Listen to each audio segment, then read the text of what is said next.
अभी world war 2 की त्रासदी खत्म भी नहीं हुई थी, तब तक कोरिया में हुए इस वॉर में फिर से कम्युनिस्ट पावर और कैपिटलिस्ट पावर्स आमने सामने आ खड़े हुए। जिस कॉन्फ्लिक्ट को खत्म करने के लिए कोरिया का बंटवारा हुआ, उसी बंटवारे ने कोरिया में एक नए जंग की बीज बो दी।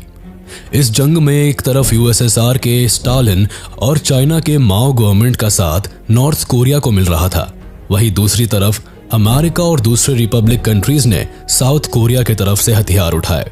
1950 से 1953 तक चले इस भीषण युद्ध में करोड़ों कोरियंस की जान गई और हाथ आया कुछ भी नहीं।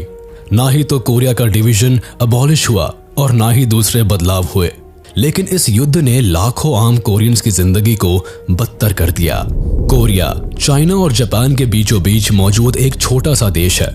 इस देश का नाम इस पर रूल करने वाले एंशिएंट डायनेस्टी गोरियो से ली गई है, जो 1918 से 1392 तक मौजूद थी। फिर आया जोसियोन डायनेस्टी, जिसने इस देश पर 500 साल राज किया और फिर 1897 में इस देश का नाम कोरिया रख दिया। हालांकि कॉलोनाइजेशन के दौर में जापान भी तेजी के साथ आगे बढ़ा और 1910 में हुए एनेक्सेशन ट्रीटी के बाद कोरिया को अपना गुलाम बना लिया।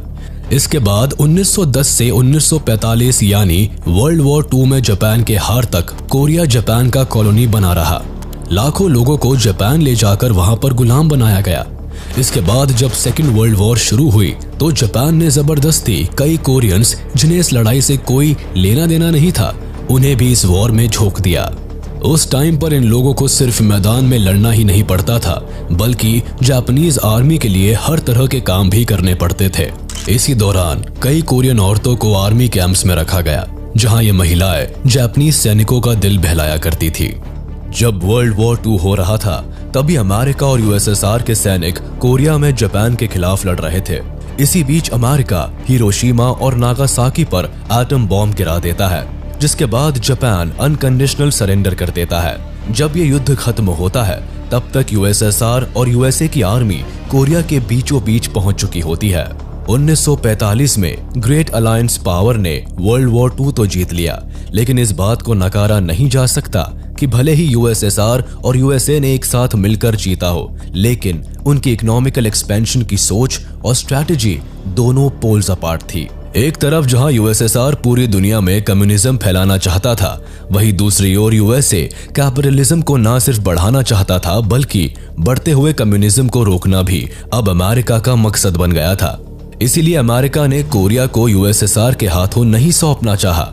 एक तो इन्हें कोरिया को स्टालिन के कम्युनिज्म से दूर रखना था, वहीं इन्हें यह डर भी था कि अगर यूएसएसआर ने कोरिया में एब्सोल्यूट कम्युनिज्म फैला दिया तो जापान को भी ये जल्दी ही कम्युनिज्म के चपेट में लेंगे। चूंकि जापान अमेरिका के लिए बहुत बड़ा मार्केट था, इसलिए उन्होंने बिना किसी कॉन्फ्लिक्ट के यूएसएसआर के साथ समझौता कर लिया।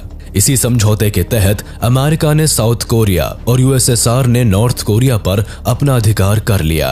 हालांकि इस समझौते के तहत इन दोनों देशों को ही कोरिया को एक वक्त बाद आजाद कर देना था, लेकिन कम्युनिज्म और कैपिटलिज्म का कोल्ड वॉर भी इन्हीं दिनों शुरू हो गया। इन हालातों में ना तो यूएसएसआर ना ही यूएसए कोई भी कोरिया को छोड़ने को तैयार हो रहा था।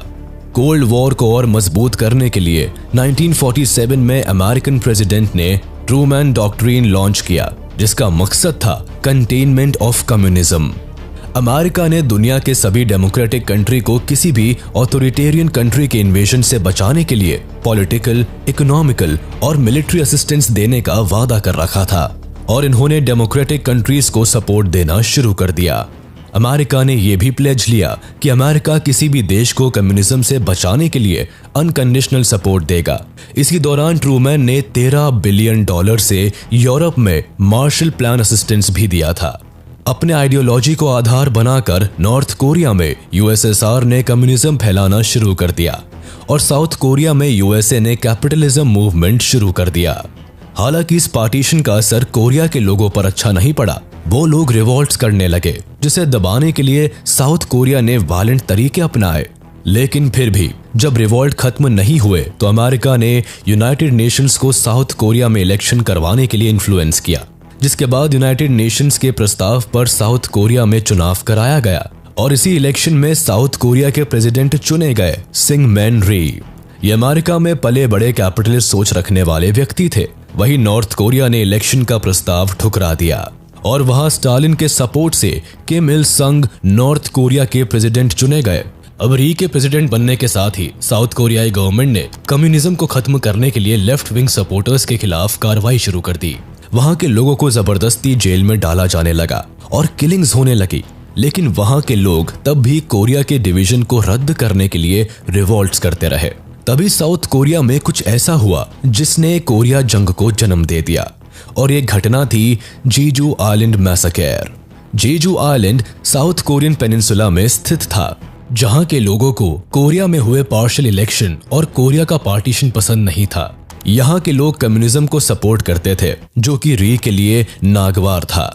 स्थिति तो 23 अप्रैल 1948 को बदतर हो गई जब साउथ कोरियन प्रेसिडेंट री ने इस रिवॉल्ट को दबाने के लिए पुलिस मोबिलाइज कर दी और साथ ही वहां मार्शल लॉ भी लगा दिया।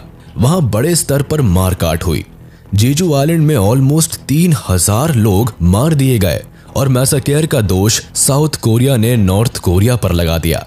इतने भयंकर मैसेकर के बाद जेजू आइलैंड का रिवॉल्ट तो खत्म हो गया, लेकिन इसी बीच नॉर्थ कोरिया ने कम्युनिस्ट गवर्नमेंट और साउथ कोरिया के कैपिटलिस्ट गवर्नमेंट के बीच टेंशन बढ़ने लगा और अब दोनों ही देश पूरे कोरिया को अपने वर्चस्व में लेने की कोशिश में लग गए। दोनों प्रेसिडेंट्स ने बड़े स्तर पर अपना अपना प्रचार शुरू कर दिया। ऐसे में युद्ध अब होना ही था। साउथ कोरिया को अमेरिका का साथ था, वही यूएसएसआर का साथ नॉर्थ कोरिया के साथ था। वही दूसरी ओर माओ के कम्युनिस्ट गवर्नमेंट ने चाइना में सरकार बना ली थी, जिसका साथ नॉर्थ कोरिया को मिल गया। चूंकि साउथ कोरिया में कम्युनिस्ट सपोर्टर्स पर अत्याचार जारी था, जिससे नॉर्थ कोरिया भड़का हुआ था ही। अब जैसे ही अमेरिकन ट्रूप ने साउथ कोरिया से विड्रॉ किया, तो इस मौके का फायदा उठाकर नॉर्थ कोरिया ने साउथ कोरिया पर सीधी चढ़ाई कर दी और इस तरह यूएसए एंड यूएसएसआर के कोल्ड वॉर का शिकार सबसे पहले नॉर्थ एंड साउथ कोरिया हो गए। यहाँ एक युद्ध हुआ, भयानक युद्ध जो पूरे 3 साल चलता रहा और जिसमें लाखों लोग मारे गए। 25 जून 1950 the war begins. North Korea ने अपने 1,35,000 सोल्जर्स के साथ यूएसएसआर से मिले 150 टैंक्स और एडवांस वेपन्स लेकर साउथ कोरिया में पहुंच गया। इस दिन हजारों नॉर्थ कोरियन आर्मी ने 38th पैरेलल लाइन, जो कि कम्युनिस्ट और रिपब्लिक कोरिया को अलग करती थी, वहां धावा बोल दिया। दोनों देशों में लड़ाई शुरू हो गई, जहां नॉर्थ कोरिया साउथ कोरिया पर भारी पड़ रहा था, जिस वजह से साउथ कोरिया को पीछे हटना पड़ा। इसके बाद 28 जून 1950 को कोरियन आर्मी ने हान रिवर के ऊपर बने हानगांग ब्रिज को बम से उड़ा दिया, जिससे कि तेजी से आगे बढ़ती हुई नॉर्थ कोरियन आर्मी को रोका जा सके। इसके पीछे का मकसद था कि नॉर्थ कोरिया से आए हुए सैनिक इस नदी को पार करके सोल टाउन के अंदर ना घुस पाए। बट नॉर्थ कोरिया नहीं रुकी और 28 जून से 2 जुलाई तक में उन्होंने सोल को और 21 जुलाई तक डेजोन को भी अपने कब्जे में ले लिया। 1 जुलाई 1950 अमेरिकन आर्मी जो उस वक्त जापान में मौजूद थी, वो साउथ कोरिया में मदद के लिए आई। यूएस मिलिट्री के होते भी सोल कैप्चर हो जाता है। नॉर्थ कोरिया के हो रहे हमलों के कारण री ने एक ब्रूटैलिटी भरा कदम उठाया। साउथ कोरिया के गवर्नमेंट ने वहां रह रहे लगभग 2 लाख मासूमों को मौत के घाट उतार दिया, जो कम्युनिज्म को सपोर्ट करते थे। दिल दहला देने वाली इस घटना को इतिहास में बोडो लीग मैसेकर कहा गया। इसके बाद किम इल संग ने अगस्त 1950 तक साउथ कोरिया के करीबन 90% जगह को अपने कब्जे में ले लिया था। अब सिंगमैन री को ये बात समझ में आ गई थी कि वो अकेला लड़ नहीं सकता और इसीलिए उसने यूएनओ से मदद मांगी। साउथ कोरिया की हेल्प करते हुए यूएनओ ने नॉर्थ कोरिया को वार्निंग देकर इस लड़ाई को खत्म करके लौट जाने को कहा। बट नॉर्थ कोरिया यूएसएसआर और चाइना की ताकत के बल पर यूएनओ की इस चेतावनी को नहीं माना और लगातार आगे बढ़ता चला गया। अमेरिका और बाकी के देशों ने मिलकर यूएनओ के रेजोल्यूशन 83 पास किया, जिसके तहत 21 देश के सेना को मिलाकर नॉर्थ कोरिया से बैटल करने की प्लानिंग की गई। इसके अलावा 5 देशों ने अपनी मेडिकल टीम भी भेजी थी। अमेरिकन जनरल डगलस मैकार्थर को इस सेना का कार्यभार सौंपा गया। 1950 में पुसान में सेना पहुंचती है, जिसमें अधिकतर अमेरिकन थे। इसके बाद नॉर्थ कोरिया से 2 महीने तक लड़ाई चली, जिसमें 4,500 सोल्जर्स मारे गए। जनरल डगलस ने सबसे पहले नेवी के सहारे इंचियोन सिटी, जो कि साउथ कोरिया की कैपिटल सोल के पास थी, उसे चंगुल से छुड़ाया। उसके बाद 38th पैरेलल लाइन पर सेना द्वारा घेराबंदी कर ली गई, जिसके कारण नॉर्थ कोरियन आर्मी को पीछे हटना पड़ा। India in Korea war. China ने नॉर्थ कोरिया पर हो रहे इन हमलों को देखते हुए इंडिया को एक वार्निंग मैसेज अमेरिका तक पहुंचाने के लिए कहा, जिसके हिसाब से नॉर्थ कोरिया में हो रहे वॉर में अपने सैनिक अमेरिका और साउथ कोरिया के खिलाफ भेजने वाला था। लेकिन अमेरिका ने इंडिया के इस मैसेज पर ज्यादा ध्यान नहीं दिया। वहीं दूसरी ओर यूएनओ द्वारा भेजे गए सैनिकों को जहां 38th पैरेलल लाइन पर रुकना था, लेकिन वो वहां नहीं रुके और प्योंगयांग शहर को 10 अक्टूबर 1950 को अपने कब्जे में ले लिया। अमेरिका ने करीब 6,35,000 टन बॉम्ब नॉर्थ कोरिया पर गिराया, जिसकी वजह से 5,000 से अधिक स्कूल, 1,000 से ज्यादा हॉस्पिटल्स और 6 लाख से ज्यादा घर तबाह हो गए। नॉर्थ कोरिया में लाखों लोग मारे गए। हालत इतनी गंभीर हो गई थी कि लोगों को बंकर्स में रहना पड़ रहा था और फिर अमेरिकन्स ने केमिकल वेपन्स का भी इस्तेमाल करना शुरू कर दिया। नतीजा ये हुआ कि चाइना ने जो वार्निंग अमेरिका को भेजी थी, उसी पर चलते हुए उसने अपने 1.5 लाख सैनिकों को यालू रिवर से भेजकर साउथ कोरियन और अमेरिकन फोर्सेस पर हमला कर देता है, जिसके कारण अमेरिका को पीछे हटना पड़ता है। 25 नवंबर 1950 बैटल ऑफ चोंगचोन रिवर। इस लड़ाई में नॉर्थ कोरिया ने 38th पैरेलल लाइन और सोल दोनों को दोबारा से चाइनीज आर्मी के थ्रू कब्जा कर लेता है और इस हार को डगलस बर्दाश्त नहीं कर पाया और उसने यूएनओ से एटम बॉम्ब के इस्तेमाल करने की इजाजत मांगी। लेकिन अमेरिका और बाकी कंट्रीज ऐसा नहीं कर सकती थी। इसी वजह से डगलस की रिक्वेस्ट को कैंसिल करते हुए यूएनओ ने इस लड़ाई से उसे हटाकर उसकी जगह पर जनरल मैथ्यू रिजवे को लाया। इसके बाद मैथ्यू ने एक प्लान बनाई, जिसके लिए उसने ज्यादा फोर्सेस की मांग की और सोल सिटी पर हमला कर दिया, जो उस वक्त नॉर्थ कोरिया के कब्जे में था। इस लड़ाई में चाइना और नॉर्थ कोरिया ने अपने 8,000 सैनिकों को गंवाया। 7 मार्च 1951 ऑपरेशन रिपर। इस लड़ाई में अमेरिकन सेना ने बेतहाशा बमबारी की, जिसके बाद चाइना और नॉर्थ कोरिया के हजारों सैनिक मारे गए और अमेरिका ने भी अपने 500 से ज्यादा सैनिक गंवा दिए। 22 April 1951 battle of Imjin river and 25 April 1951 battle of Kapyong. इन वॉर्स को एक यादगार युद्ध के तौर पर देखा जाता है, क्योंकि इस टाइम पर अमेरिकन आर्मी कमजोर पड़ गई थी और तभी कैनेडियन लाइट इन्फेंट्री फोर्सेस ने आकर चाइना और नॉर्थ कोरिया को हराया था। इस वॉर में चाइना और नॉर्थ कोरिया के 1,60,000 सोल्जर्स की जान गई और अमेरिका ने अपने 15,000 से ज्यादा सैनिकों को गंवाया। इस वॉर के बाद दोनों तरफ की आर्मी 38th पैरेलल लाइन पर खड़ी थी। अब यूएनओ को ऐसा महसूस हो रहा था कि शायद ये लड़ाई काफी महंगी पड़ रही है, पैसे से भी और इंसानियत के भी नाते। इसीलिए जून 1951 को यूएनओ ने अपना पहला शांति समझौता पेश किया, जिसके अकॉर्डिंग नॉर्थ और साउथ कोरिया के बीच जो बाउंड्री बताई जाती, उन्हें उसी का पालन करना था। लेकिन दोनों देशों ने इसे एक्सेप्ट करने से मना कर दिया, जिसके बाद यूएनओ के एक और कोशिश के साथ अक्टूबर 1951 में वापस से शांति समझौते को पेश किया गया। लेकिन इस बार भी दोनों देशों ने इसे एक्सेप्ट नहीं किया। इस समझौते के दौरान कई सारे सिटीजन्स और सोल्जर्स दोनों ही देशों में हॉस्टेजेस थे। इन जगहों पर फंसे कई सारे बंधक अपने देश जाने की बजाय उसी देश में रहना चाहते थे जहां उन्हें हॉस्टेजेस की तरह रखा गया था, जिसके लिए यूएनओ ने आगे चलकर न्यूट्रल नेशन सुपरवाइजरी कमीशन बनाई।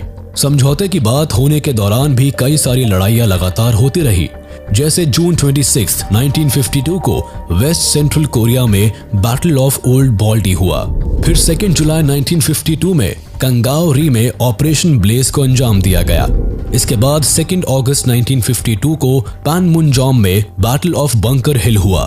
2 अक्टूबर पैनमुनजोम के नॉर्थ ईस्ट में बैटल ऑफ हुक हुआ। 14 अक्टूबर को बैटल ऑफ ट्रायंगल हिल, 16 अक्टूबर को बैटल ऑफ जैक्सन हाइट्स, 23 अक्टूबर को कोवांगसान और आखिर में 11 दिसंबर टू 14 दिसंबर को लड़ी गई बैटल ऑफ द नॉरिस। ये लड़ाई साउथ कोरियन आर्मी और चाइनीज आर्मी के बीच हुई थी।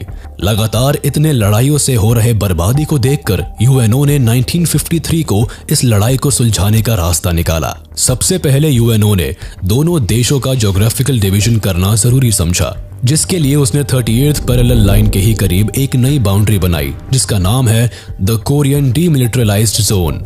इसके बाद दोनों ही देशों के लोगों में खुशी थी, क्योंकि एक तो यह भयानक वॉर का अंत हो गया था और दूसरी ओर दोनों ही देशों के हिसाब से जीत उनकी हुई थी। बट इस लड़ाई में जीत ना ही नॉर्थ कोरिया की हुई और ना ही साउथ कोरिया की। वही अगर हम न्यूट्रल नेशन सुपरवाइजरी कमीशन की बात करें तो ये हमारे देश के लिए बहुत ही गर्व की बात रहा। इस वक्त पूरी दुनिया भर से इंडिया खुद के लिए फैंस बटोर रहा था। इंडिया इस वॉर में किसी की ओर नहीं था और साथ ही साथ अपने मेडिकल टीम को आगे बढ़कर लड़ाई के दौरान कोरिया भेज दिया, जिसके कारण पंडित जवाहरलाल नेहरू दुनिया के फेमस पॉलिटिशियंस में से एक बन गए। वॉर तो खत्म हो गया, लेकिन दोनों देशों ने लाखों जान गंवा दिए। नॉर्थ कोरिया ने अपने 29 लाख सिटीजन्स को गंवाया था, जिसमें 9 लाख सोल्जर्स थे और 20 लाख मासूम जनता। वही दूसरी ओर साउथ कोरिया ने इस वॉर में अपने ऑलमोस्ट 14 लाख सिटीजन्स को गंवाया था, जिसमें 10 लाख मासूम जनता थी और 4 लाख सैनिक थे। इतना ही नहीं, चाइना ने अपने 6 लाख एवं अमेरिका ने अपने 3,60,000 और यूएनओ ने अपने 8,000 से ज्यादा सोल्जर्स गंवा दिए। इस वॉर के बाद साउथ कोरिया एशिया के सबसे डेवलप्ड कंट्रीज में से उभर कर आया। आज साउथ कोरिया टेक्नोलॉजी के मामले में बेहद आगे निकल चुका है। इस देश में कई ऐसे बड़े ब्रांड्स हैं जिसे आज पूरी दुनिया इस्तेमाल कर रही है। सैमसंग, होंडा, ह्यूंडई एक्सेट्रा जैसे कई साउथ कोरियन ब्रांड्स आज विश्व भर में मशहूर है। वही आज नॉर्थ कोरिया के डिक्टेटर किम जोंग उन है, जो डिक्टेटर किम जोंग इल के बेटे और किम इल संग के पोते हैं। आज भी नॉर्थ कोरिया में डिक्टेटरशिप चलती है और इस देश में बस वही होता है जो यहाँ का डिक्टेटर चाहते हैं। ना ही तो यहाँ ज्यादा इंडस्ट्रियलाइजेशन हुआ, ना बाहरी दुनिया से इस देश का कोई कनेक्शन है। ये देश बस चाइना के साथ थोड़ा बहुत रिलेशन मेंटेन करता है और तो और यहाँ के लोगों का हेयर स्टाइल से लेकर कपड़ों का तौर तरीका भी किम जोंग उन ही डिसाइड